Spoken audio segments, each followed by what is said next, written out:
आज की इस वीडियो में हम देखेंगे कैसे हजारों वर्षों से बना, बिगड़ा और पुनः निर्मित होने वाला काशी विश्वनाथ मंदिर का इतिहास। मंदिर ने कई बार ध्वस्त होना और पुनर्निर्माण का सामना किया। 12वीं सदी में कुतुबउद्दीन ऐबक से लेकर सिकंदर लोदी, बाबर, शाहजहां और 16वीं सदी में औरंगजेब तक कैसे बार बार काशी विश्वनाथ मंदिर पर एक क्रूर हमले किए गए। बार बार होने वाले विनाश के बावजूद काशी विश्वनाथ मंदिर ने हमेशा पुनर्निर्माण के माध्यम से प्राचीन भारतीय सांस्कृतिक एवं धार्मिक इतिहास कैसे बनाए रखा। विनाशकारी इतिहास के बावजूद महारानी अहिल्याबाई होलकर ने 18वीं सदी में महत्वपूर्ण योगदान से कैसे मंदिर को पुनः निर्माण किया गया। आइए इस धारोहर और भक्ति की कहानी में साथ चलें काशी विश्वनाथ मंदिर के सच्चे रहस्य की ओर। हजारों साल पहले भारत के एक सुप्रसिद्ध नगर वाराणसी में उस समय राजा हरीशचंद्र का शासनकाल था। राजा हरीशचंद्र का शासनकाल भारतीय इतिहास के स्वर्णकाल के रूप में जाना जाता है, जो बेजोड़ वैभव और प्राचीन संस्कृति का केंद्र था। इस समय काशी विश्वनाथ मंदिर का पहला निर्माण हुआ, जो हिंदू धर्म के एक प्रमुख तीर्थ स्थल की शुरुआत को दर्शाता है। यह मंदिर एक सरल, स्थायी और धार्मिक स्थल के रूप में स्थापित हुआ। मंदिर का निर्माण सम्राटों के धर्म के प्रति समर्पण को दर्शाता है और भगवान शिव की पूजा में भक्तों को एक आध्यात्मिक अनुभव के साथ जोड़ने का कारण बना। इस समय के वास्तुकला और स्थापत्य की संरचना ने मंदिर को एक सुंदर और प्राचीन कला का प्रतीक बनाया। मंदिर की दीवारों पर अद्वितीय नक्काशी और मूर्तियों की स्थापना ने इसे आकर्षक और प्रेरणादायक बनाया। 12वीं शताब्दी के दौरान गाहड़वाल राजवंश ने शासन किया। उनकी राजधानी वाराणसी में थी। इस साम्राज्य के संस्थापक राजा चंद्रदेव थे। उन्होंने तुर्कों के आक्रमण से काशी को सुरक्षित रखा था। वहीं इस वंश के सबसे प्रतापी राजा गोविंद चंद्र थे, जिन्होंने वर्ष 1118 में सलार मसूद को हराया था।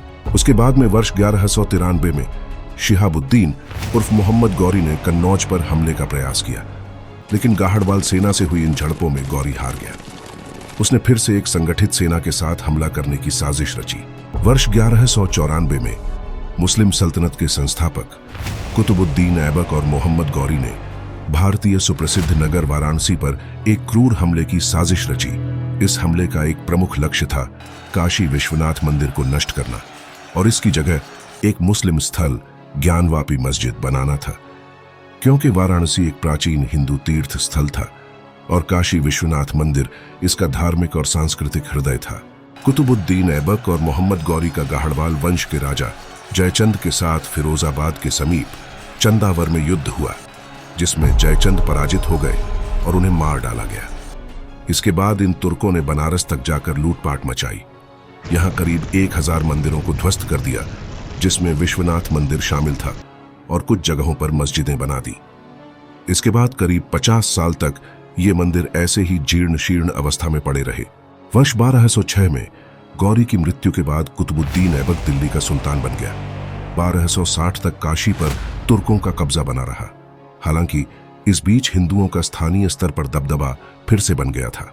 वर्ष 1236 में रजिया सुल्तान ने विश्वनाथ मंदिर के खाली पड़े स्थान पर एक मस्जिद का निर्माण कराया। हिंदू निवासियों ने प्रतिरोध की अपनी भावना कायम रखी और अविमुक्तेश्वर के क्षेत्र में विश्वनाथ मंदिर का पुनर्निर्माण किया गया। 1447 में जौनपुर के सुल्तान महमूद शाह और वर्ष 1494 में सिकंदर लोदी ने वाराणसी पर आक्रमण किया और कई मंदिरों, विश्वनाथ मंदिर सहित को ध्वस्त कर दिया। वर्ष 1526 में बाबर के भारत पर हमले के बाद और मुगलों का राज कायम होने के कई साल तक इस मंदिर का जीर्णोद्धार नहीं हो सका। लगभग 90 साल बाद वर्ष 1585 में प्रसिद्ध विद्वान नारायण भट्ट ने राजा टोडरमल और अंबर के महाराजा के सहयोग से विश्वनाथ मंदिर का पुनर्निर्माण किया गया। वर्ष 1632 शाहजहां के शासनकाल के दौरान संघर्ष जारी रहा। शाहजहां ने आदेश पारित कर इसे तोड़ने के लिए सेना भेज दी। हिंदुओं सेना के प्रबल प्रतिरोध के कारण विश्वनाथ मंदिर को तो तोड़ नहीं सकी, लेकिन काशी के 63 अन्य मंदिर तोड़ दिए गए। वर्ष 1669 में औरंगजेब ने काशी विश्वनाथ मंदिर पर हमला किया। इस क्रूर हमले में 10,000 से भी ज्यादा हिंदू औरंगजेब की क्रूरता का शिकार हो गए। हमले के बाद विश्वनाथ मंदिर को ध्वस्त कर दिया। इसके बाद मंदिर को तोड़ा गया और उसी स्थान पर ज्ञानवापी मस्जिद की नींव रखी गई। हिंदू निवासियों ने प्रतिरोध की अपनी भावना कायम रखी। हिंदुओं ने विश्वनाथ मंदिर स्थल को इस्लामवादियों के कब्जे से मुक्त कराने के लिए उत्साहपूर्वक संघर्ष किया। वार्षिक लड़ाइयों में भाग लिया, जिसमें भारी संख्या में लोगों की जान चली गई। मुगल शासन के पतन के बाद वर्ष 1750 में राजा बलवंत सिंह ने मुगल शासन को हटा दिया और इस तरह ध्वस्त मंदिरों के पुनर्निर्माण के रास्ते खुल गए। इंदौर राज्य की रानी अहिल्याबाई होलकर मराठा साम्राज्य की शासक थी। रानी अहिल्याबाई होलकर ने काशी विश्वनाथ मंदिर को पुनर्निर्माण करने में अपनी संपूर्ण शक्ति और समर्पण की भावना दिखाई। रानी अहिल्याबाई का यह प्रयास एक सांस्कृतिक और धार्मिक उत्थान की भावना को पुनर्जीवित करने का प्रमुख कारण बना। रानी अहिल्याबाई होलकर ने वर्ष 1775 में काशी विश्वनाथ मंदिर के नवीनतम संरचना का शिलान्यास किया। इस समय मंदिर को पुनः निर्मित करने के लिए विशेषज्ञ स्थापत्य और कलाकारों को भी नियुक्त किया गया। रानी अहिल्याबाई ने मंदिर की स्थापना में एक सरल, सुंदर और स्थायी संरचना को महत्वपूर्णता दी। मंदिर को अगस्त 1777 को प्रतिष्ठित किया गया था, जिस पर पंजाब के महाराजा रणजीत सिंह ने सोने का छत्र बनवाया। ग्वालियर की महारानी बैजाबाई ने ज्ञानवापी का मंडप बनवाया और महाराजा नेपाल ने वहां विशाल नंदी प्रतिमा स्थापित करवाई। उन्होंने दक्षिण पूर्व कोने में अविमुक्तेश्वर के छोटे मंदिर का भी पुनर्निर्माण किया। वर्ष 1809 में काशी के हिंदुओं ने जबरन बनाई गई मस्जिद पर कब्जा कर लिया था, क्योंकि यह संपूर्ण क्षेत्र ज्ञानवापी मंडप का क्षेत्र है, जिसे आजकल ज्ञानवापी मस्जिद कहा जाता है।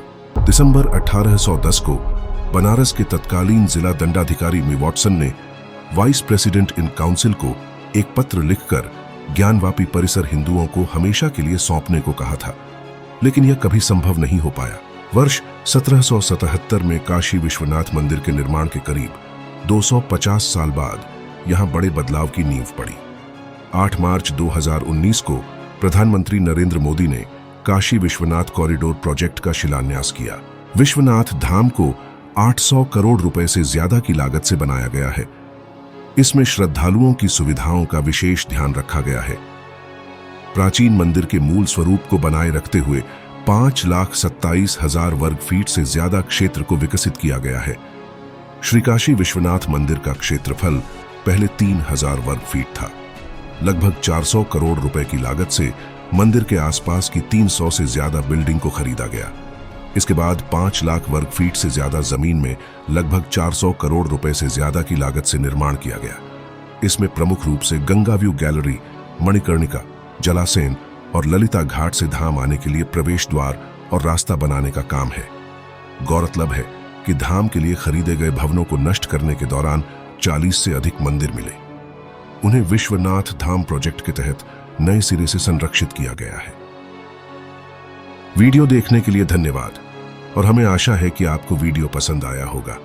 कृपया चैनल को लाइक, शेयर और सब्सक्राइब करना ना भूलें। मिलते हैं अगले वीडियो में। कृपया अपना सुझाव नीचे कमेंट में साझा करें।